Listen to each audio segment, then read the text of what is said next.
Ang video na ito mga kaubayan ay ako po yung nanguha ng gayaban, no.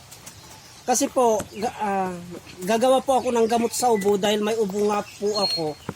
Panahon ng tag-ulan ngayon mga kaubayan. Kaya sinadya ko po na manguha ng gayabano dito sa lugar na ito.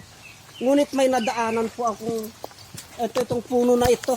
Nadaanan ko itong puno na ito mga kaubayan. Ito yung tinatawag naming arusip. Arusip po yan. Itong arusip na ito mga kaubayan ay may benepisyo po tayong nakukuha ito. Vitamins po sa mga bata ito.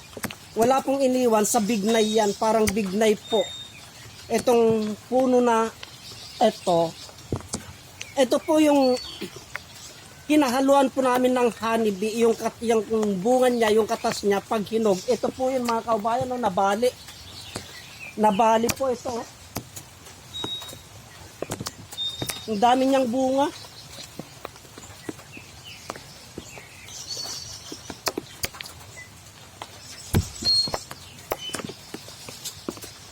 Ang dami niyang bunga mga kaubayan. Ito yung tinatawag naming arusip.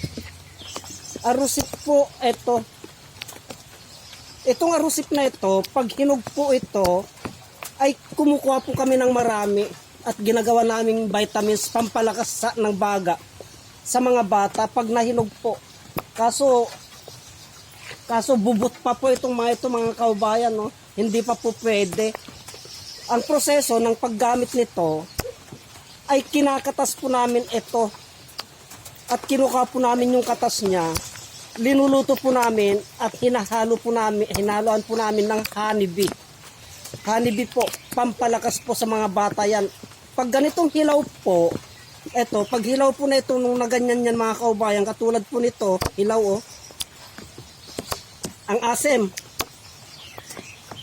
Sobra pong asim nito mga kaubayan. Pag hilaw po, pag matamis na po ito, pag hinog po ito, matamis po ito.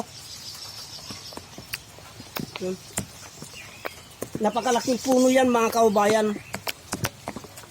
Yang arusip na yan mga kaubayan ay marami tayong benepisyo na nakukuha dyan. Yan. Kaya kung may arusip po kayo na puno sa tabi-tabi, sa tabi ng bahay nyo, huwag nyo pong papatayin. Kasi po, ito ay malakas po na vitamins sa mga bata. Ultimong sanggol po yan. Kinakatas po ito. Pag hinog po ito, hinuhugasan ng tubig na mainit, saka po pinipiga. Makukuha po yung katas nun.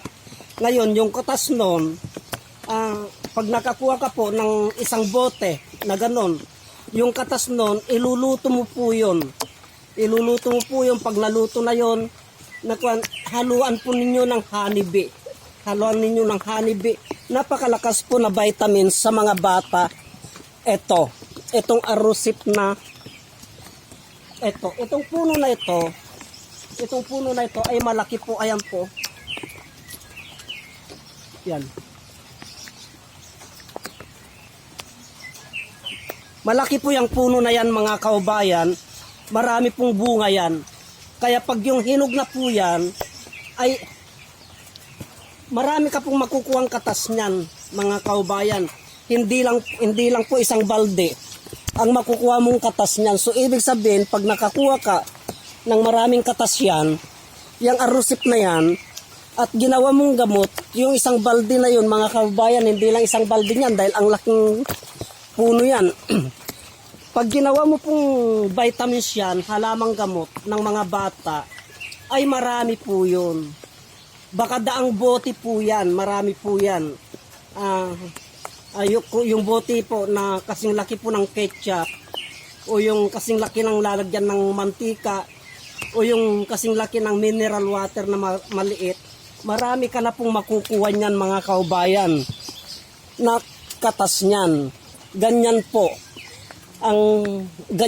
napapakinabangan po yung bunga ng bignay na yan. Paki-like at share naman po itong video na ito para malaman po ng ating mga kaubayan ang kahalagaan po ng kahoy na bignay na yan, na may kakayahan po na gumamot sa ating mga karamdaman. Vitamins po yan mga kaubayan, mabisa po yan.